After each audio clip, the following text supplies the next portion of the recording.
every time you would see a mom pass on the hospital bed from the surgery room that you had just come from, right. or with a baby on their chest, you thought, oh, that was supposed to be right. me. It's the reminder of what's not. And it's not that you're not happy for them. You're overly, sure. It's you're happy for them or whatnot. But there is a little bit of, man, that was supposed to be my experience, right. or that was supposed to be our day. But you know what?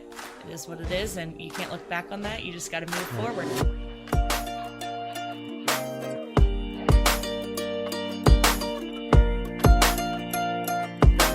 Our guests today are Kevin and Jess Kramer, the parents to Molly, a sweet 2-year-old girl that is our feature kiddo for the month of May.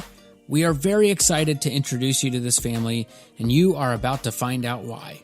My name is Seth Carnell, and this is the Go Shout Love podcast.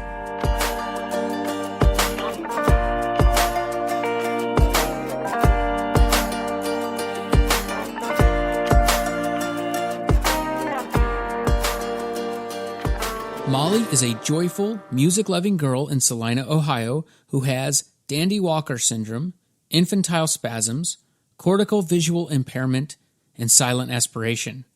There are so many experiences that you expect to have and don't have a second thought about not having those experiences, especially when you are pregnant and everything up until delivery has been normal, no sign of any issue. Jess describes the thrill of giving birth as expected to the heart-dropping scene and finding out that something is wrong. Kevin is shouting with joy that it's a girl, and then the scene turns to utter confusion and fear. She talks about holding her daughter for the first time 2 days after giving birth.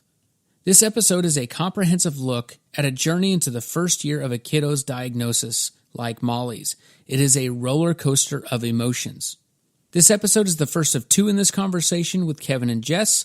Once you start listening to them, you won't want to stop. They are funny, personable, vulnerable, and extremely easy to connect to. The same could be said for Josh Veach, one of our co-directors of Go Shout Love, and the one leading this conversation with Kevin and Jess.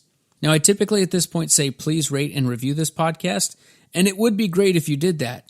But more than that, please share the Go Shout Love podcast with someone you know, especially someone who may have or know someone that has a child with a diagnosis or a rare medical journey. I know that these conversations have a positive impact on those who listen, and I know there are more out there that could hear that and receive that impact. That being said, it only happens with people who shout love for this podcast, so please share. Now to get this conversation started, here is Josh.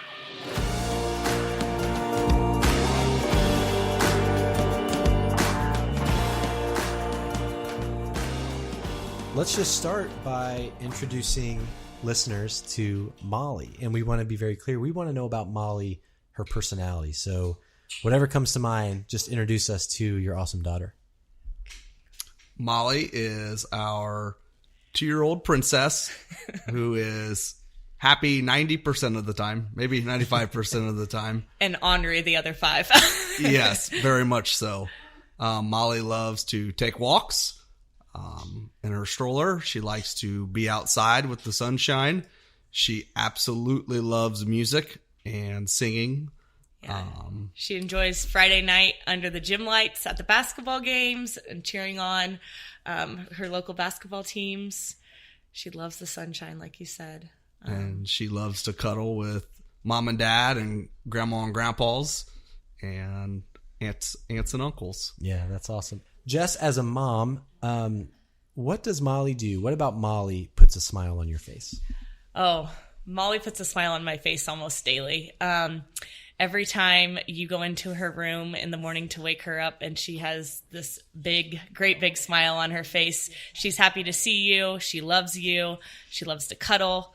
I love watching her interact with her cousins and smile so big, even though she has limits to what she can do. She is still engaging with them and loving on them, and they treat her just like the average person. So, and we love that. We love how they interact with her and engage with her. So that's awesome. I just love her spirit. Yeah. Yeah. How would you describe the relationship between Molly and her dad? Oh my goodness. He wins every time.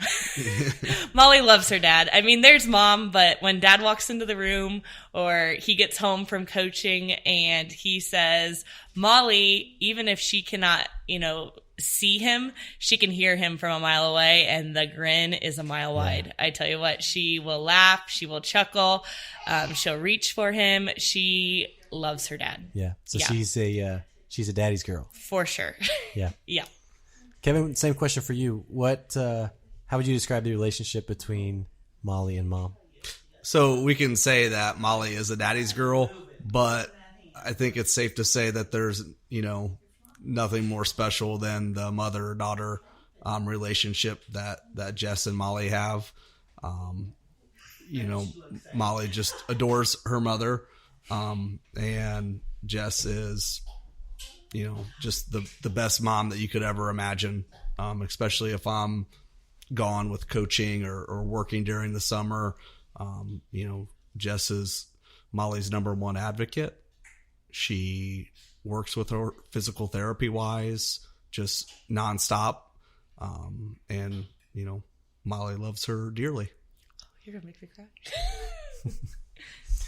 cry. One of the things that you said is, in an earlier conversation, is that Molly loves music. And you specifically, what I loved about this answer in one of our questionnaires is you specifically called out 2 artists that she loves. Do you remember putting this down? Maybe. It's evolved. I'll say that it's evolved. Her taste her and selection taste in music. of music. So on the initial conversation was the Carpenters and Bone Thugs and Harmony. Yes. Polar opposites. Give us how does one land, especially at her age, at loving both of those artists? Because it's awesome. Okay, so geez. Molly's first go-to song was Bone Thugs and Harmony, Ghetto Cowboy. And how that came to be was my 8th graders thought that, I can't remember the title of the new song that's kind of rap country. I know what you're talking about. Old Town Road? Yes, Old Town Road. Yeah, Old Town Road. And We're so hip. yeah, my students think I'm a dork, but they're like, oh, listen to this, Mr. Kramer. And I go, whoa. I said, let me show you the original mix up between country music and rap music. And we're a pretty country music heavy area. Yeah. And so I played that song for them on my YouTube account and at school. And then when I came home, it just so happened to be on my cell phone and it was like recently played. And for whatever, we played it, and then Molly just started going nuts. And just like that, it became like a family anthem. Yeah. So much that at our yearly photo shoot, we had to play it to get her Who needs Baby Shark? Yeah, exactly. When you have Bone Thugs and Harmony. Yes, right. And the photographer was like, oh my gosh, it works. And I'm like, I'm so sorry. Like, we're not sure why it works, but it's her song. So we played it at the physical therapist. It's everybody knows about it. That's and her. awesome. So where Molly, where she was at medically at this time, because of her seizure medication, she wasn't real good with eye contact and things like that. And she didn't always, if you maybe like would say, Molly, she wouldn't always respond to you and acknowledge. And so once we found that, we kind of took it and ran with it. We would use it for motivation, for therapy, choice making. Yeah. It was something that we got positive reaction from. Yeah, and and we it's just amazing. rolled with it. That's so cool. It's amazing how, something as, odd as that, you can use to help your child. Yeah, that's awesome. And you're helping her have a wide perspective in music. Yeah. So that's even better. Yeah. And then grandma brought in the Carpenters. Yeah. And she said we needed to get something a little bit balance, more appropriate. Balance things out. And I tell you what, it's an equal love for both songs. So we're happy to report. Oh, that's so great. Tell us a little bit about her medical journey so far, and just kind of give us a brief overview of any diagnosis that she's been given and how that impacts her day-to-day life. Molly was born at 39 weeks one day. She was breech, and so we had to go in for a C-section. We went in, and we were all raring to go and excited. And we didn't know the gender, so it was we had no reason for concern. Yeah. You know? No didn't know the gender, but no concerns during pregnancy. No concerns during pregnancy. They had mentioned a few times about high fluid. That's what they said. And they said if your water would break or if something would happen, they just stressed that I would need to get to the hospital right away. Mm-hmm. But they had said at one point, when are you scheduled for your C-section? Because my other doctor retired. So I had to go with a new doctor like 2 weeks before delivery. So it was a little, less than back ideal. And forth. Yeah, less than ideal for sure. And he just reiterated like, yep, well, you got to get this on the calendar. And so, but no, like, hey, we're going to have a team of doctors there. Hey, we're going to care flight her or we're going to transport her. Nothing like that. It was, we're going in, we're going to have a baby. We're going to spend an hour or two with the baby. And then we're going to invite our family and friends in. Get to meet the baby, celebrate. I'll we stay didn't there tell for anybody. 3 days. It was a planned C-section, but we did not tell anybody. Yeah, we didn't tell anybody, but our parents knew, but nobody else, so that we could have time with the babe. And so we were in there, and they said, "Dad, do you want to announce what it is?" And they pulled her out, and I said, "It's a girl." And that was like the peak of happiness that day, and it all went downhill from there. Yeah. I remember them. I just remember so distinctly. They pulled the baby over to like the isolette or whatnot. The what do you call it? Can't even think. Bed, whatever the baby bed, sure. Or whatnot. And the room, just the tone changed completely. It took a 180. It was cold. Their faces, the nurses' faces, they tried to be, positive, but you could tell something was wrong. Yeah. Something I'll never forget is we thought, well, that's odd that she's quiet and she's not screaming or anything. And then the nurses, were saying, "Come on, baby. Come on, baby. I'll never come on, forget baby." looking over and seeing that nurse tap her foot and say, "Come on, baby. Come on, baby." But we still just kind of thought like, well, she'll be all right. Yeah. So. And then they rushed her out of the room. Yeah. And I looked at Jess and she immediately said, "Go." So I'm strapped down on the table, Yeah, it's such a hard decision. Yeah. As a dad. Because mom and the woman you love has just gone through something that's extremely difficult and traumatic in its own right. That's a very significant moment.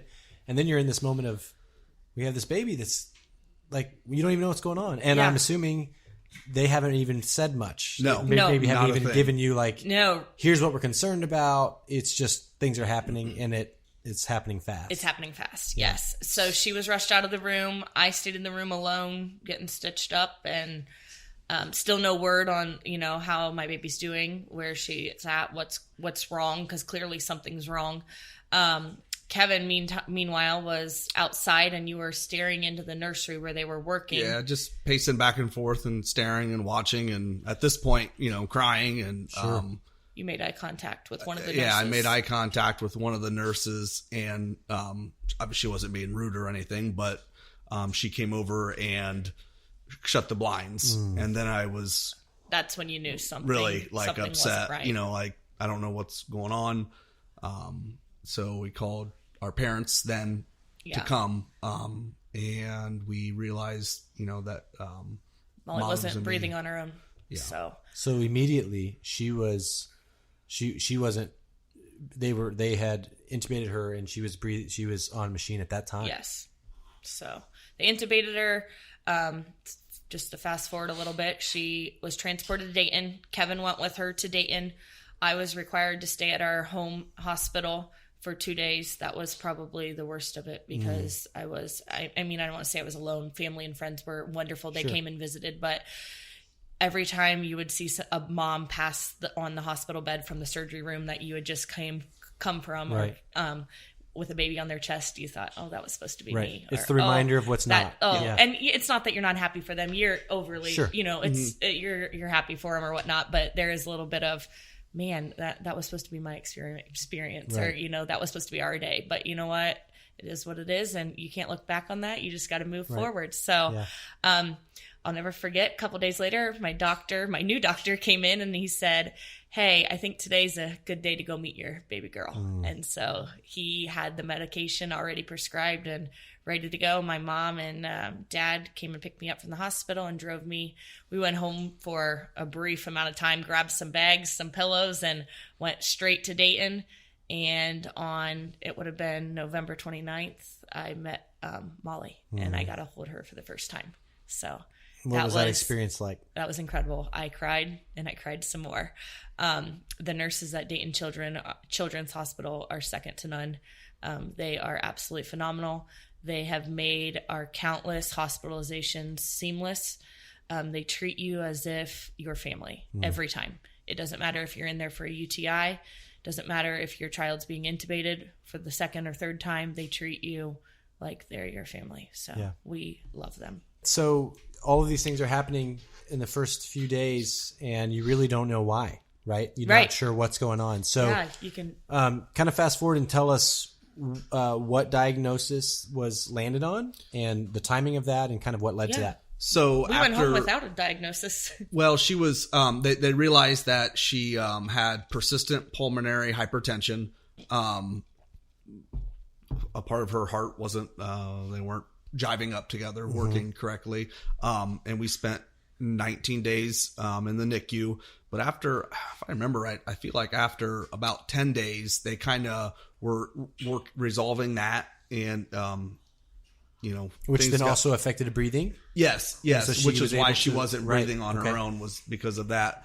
And then once they got that figured out, then it was just a matter of gaining weight, and she wasn't taking to eating. I think primarily because she was, she was pretty well knocked out for those first 10 days. Yes. And so it took I'm sure lots of tests, lots of pokes, lots of tests.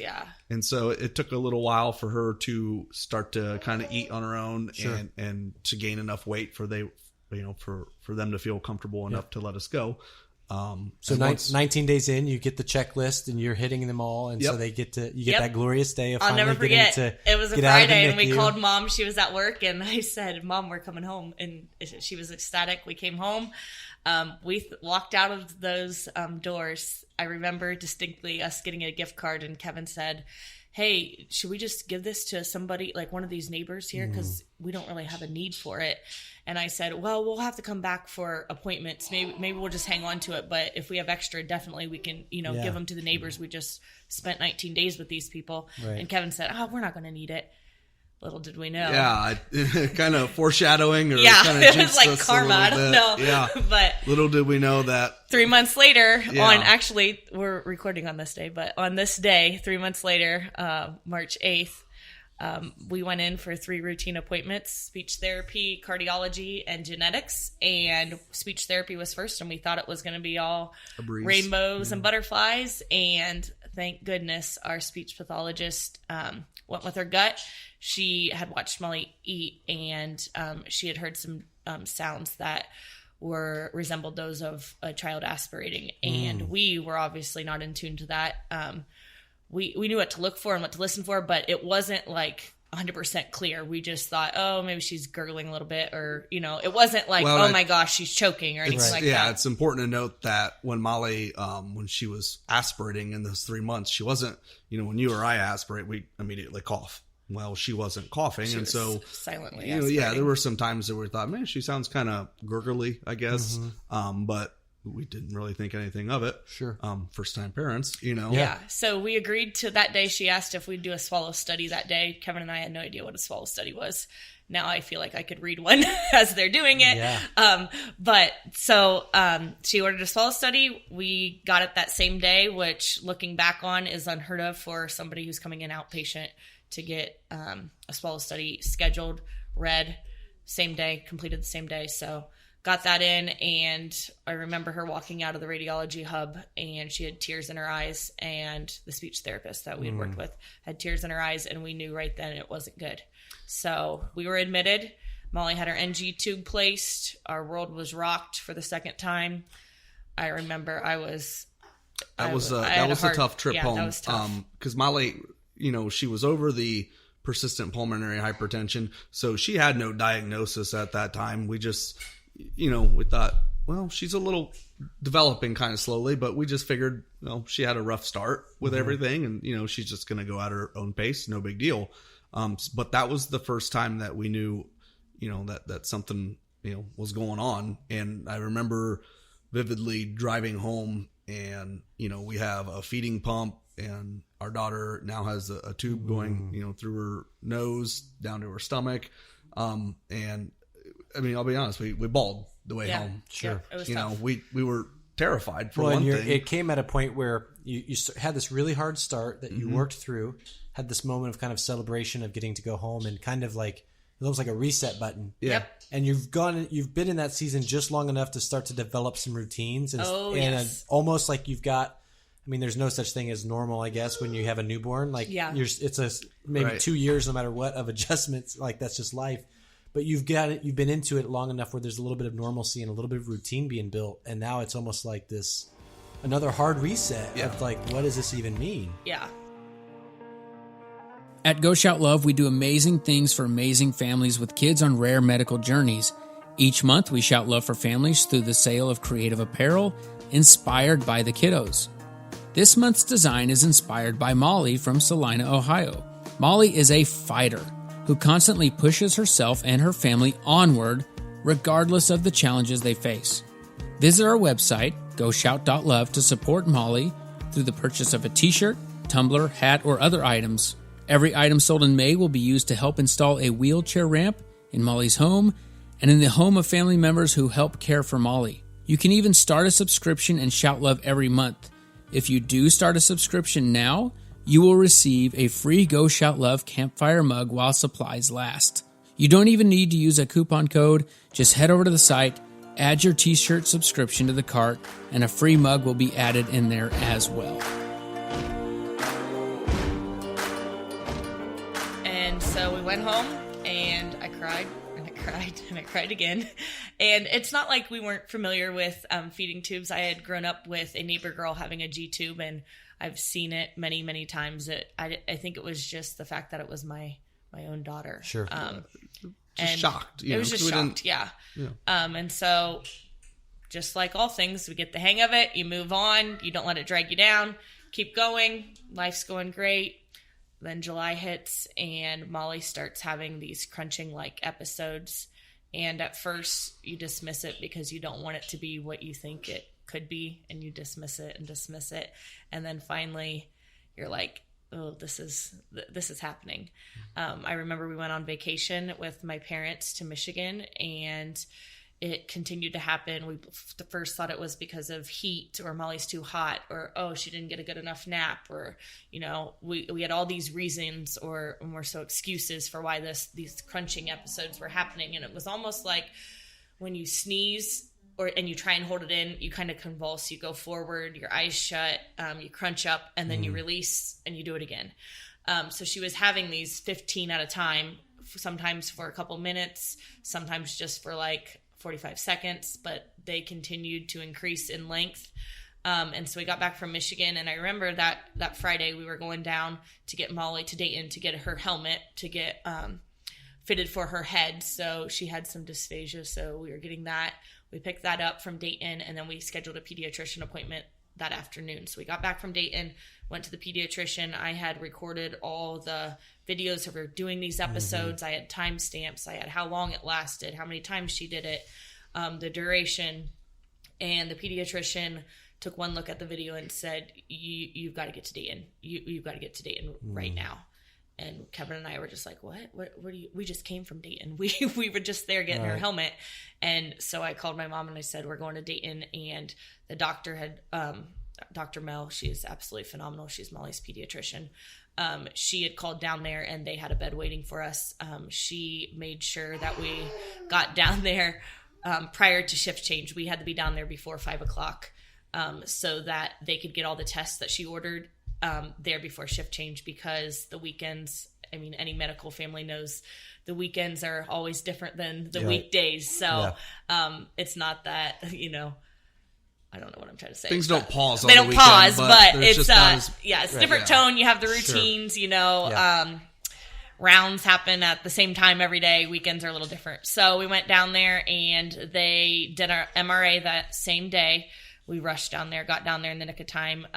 The big thing about the MRI, as everyone knows, you have to be, completely still. Well, at this time, Molly's 8 months, and it's hard to tell an 8-month-old to be still. But especially an 8-month-old that's having these episodes. Yes, keep her from being still. And so I will never forget, because I will be forever grateful to the person that was administering the MRI. Our options were either we got the MRI that night, or we'd have to wait, and then they, have to sedate her for it. And he was, to his credit, so patient, because he goes, well, she didn't stay still. This one was blurry. We're going to try this again. And, what typically, if I remember correctly, what typically was supposed to be like a 45-minute MRI, I think it ended up being closer to like hour and 15 minutes, hour and a half, something like that. But without his patience, everything that, her diagnosis and everything, it just would have been delayed even more. Right. And, the help that she needed would have been pushed back even more. Sure. So, he wrapped her up like a burrito and said, we're going to do the best we can. Yeah. That's awesome. And so on the 29th, July 29th, Dr. Lacey came in and gave us the news that no parent wants to hear. We didn't think things could get worse, and then they did. Yeah. So Molly was having her episodes or her seizures on average about twice a day. When you say 2 or 3 times crunching, a day, yep. You could visually see them, and that's what obviously brought us, to get her checked out. And after 24 hours of an EEG, the doctor came in on I believe it was a Sunday afternoon, and he just kind of made a little bit of small talk. He's a quirky guy. Yeah. In a good way. Yeah. I'll never forget the first thing he came in, and, with the EEG, they're constantly videoing Molly while they have her hooked up to the EEG, so they can see if there's any correlation, when she wakes up, does this happen? Sure. And so forth. And he walked in and he goes, well, we're going to have to spank daddy's butt. And I just kind of said, excuse me? Didn't expect that. Yeah. That was the first thing. What Did did not you know just that say? was part of this appointment. Yeah. And Yeah. so he goes, you were standing in front of the camera most of the time. And I go, oh, sorry. Whatever. But I guess that sticks out so much because, 5 seconds later, I just finally asked, I go, so what do you got to tell us? And he goes, well, she's seizing pretty much constantly. And So I'll never forget. 180 from he's cracking jokes, and once you get to know him, he's a great guy. And he's very knowledgeable and very intelligent. Sure. But I'll never forget. It kind of set the mood, and we thought, oh, this is good. We're Right. good. We're in the clear. Yeah. This was just, we're gonna go home with some over the counter meds, and we're just gonna keep chugging along. And when he said she's seizing nearly constantly, we both just dropped to our knees. yeah, and it started was bawling. it was terrible. Because what we thought was okay, we can put 2 and 2 together. Like, she's having seizures, looks like, twice a day or so. But When he she's said constantly, and not we even thought, appearing to seize, you know what I mean? Right. It's So when he's saying that she's basically seizing constantly, but she's still interacting with you, was there still certain things that would feel more like normalcy as far as development and reaction, or were those things even impacted by the season? I feel like we clinged so much to any little thing that she did because we knew she was developmentally behind, that we would cling to those little things. And I don't even want to say, maybe not exaggerate, but we made big deals of these small little things that we knew she was behind, and getting this diagnosis kind of brought light to why she was behind. Nobody wants a diagnosis. Nobody wants one. But when you can finally hang your coat on something or your hat on something and say, this is why, it kind of puts your mind at ease. Answers. It gives you answers. Yeah. Nobody wants it, but when you hear it, it's like, okay, we have an answer. Now let's regroup. How do we move forward from here? What does this mean? So walk us through. So the first diagnosis is that she's having these seizures, and then other things came. So tell us what those other things have been. So the infantile spasms were the seizures, and it's a pretty rare disorder. And along with the MRI, really the same day, immediately following, him breaking the news about the constant seizing, he brought us in to the MRI reading room, I guess. And computers it was everywhere, TV very screens. overwhelming. Yeah. But he kind of pointed around to Molly's, her MRI of the brain, and he said, "Oh, you see this?" And I was like, "Well, I've never looked at one of these before, but go ahead and explain it to me." Sure. And there was a noticeable, I guess I want to call it a gap, and space, yeah. And he explained that part of her brain was underdeveloped, and that was that part of her brain controls coordination, gross motor skills, yeah. And that's what Dandy Walker syndrome is, and and he explained it fairly well. But still to this day, we have never Googled it. He goes, don't look it up. Yeah. He goes, there's nothing that's gonna come from that. Right. And so we still haven't, because I guess, we don't. I don't want to set limitations for our Molly. Yeah. I mean, or any of these kiddos. I don't really care what Google or Wikipedia says. Children with Dandy Walker syndrome will never or have a low risk or low chance of doing this. Nope. We're going to do therapy every day. And, we're going to get the most if out of she our is Molly. physically capable of doing something, we are going to guide her and support her, so that she can reach that. Yeah. I mean, that's our number one job, we hear that a lot of families talking about getting that advice from their doctors. And I think most of the families take that to mean, don't look for information in places where you're going to get the extremes, or you're going to get inaccurate information or distorted, right? Yep. Leave it to people that are going to give it to you that's in a way that's medically factual or whatever. But you guys took that very literally and didn't dive into like the researching. Right. So that decision was just driven by looking ahead and saying whatever is to come is we want Molly to be able to define that for her, not what somebody else says about a label that's being placed on her at this stage. Is that kind of right? Right. Yeah. I mean, and we trust our medical team, 100%. Yeah. And so they tell us what we need to know. And from then on out, to be blunt, it is what it is. Yeah. And we're going to love her no matter what. We're going to work with her every single day. And, we're not going to let it set limitations on us, Have there been any other families that are on a similar path that you've been able to connect with, or other resources that you've been able to use to help you help her? Or That's so funny that you say that, because we actually, through you guys, Go Shout Love, I came across your page when Ellie, I believe she's from Chicago, was featured. Her mom is absolutely incredible, and I follow her, and I connected with her. I watched some of the things she does for therapy, and she's reached out. We've chatted back and forth, and your guys' platform helps bring these families together, and it is amazing. It's truly amazing, and nothing feels better than inclusion, no matter what level you're at, and being able to connect with families that have similar needs or similar journeys. You just feel good. You feel good, It's like, oh, we're not the only ones on this path. We're not the only ones living this journey. Nobody wishes this journey or handpicks this journey, but it's ours, and we're making the most of it. So we appreciate all you guys do, because awesome you have brought us in contact with so many people. So that's great. Well, and what's really cool is I really feel like that's beneficial on two different levels. It's one, in a very tangible, everyday therapies, practices, products, things that these other families put on display of like, hey, we've used this to make our lives a little easier, or to help the child grow in this area. But then, like you mentioned, there's this whole other really that's not tangible of, we're not alone. We're surrounded in a community where people love us, but they can't fully understand the journey that we're on. The day-to-day, the ins and the outs. Yep. There are people, they understand what we're going through, and so that's really cool.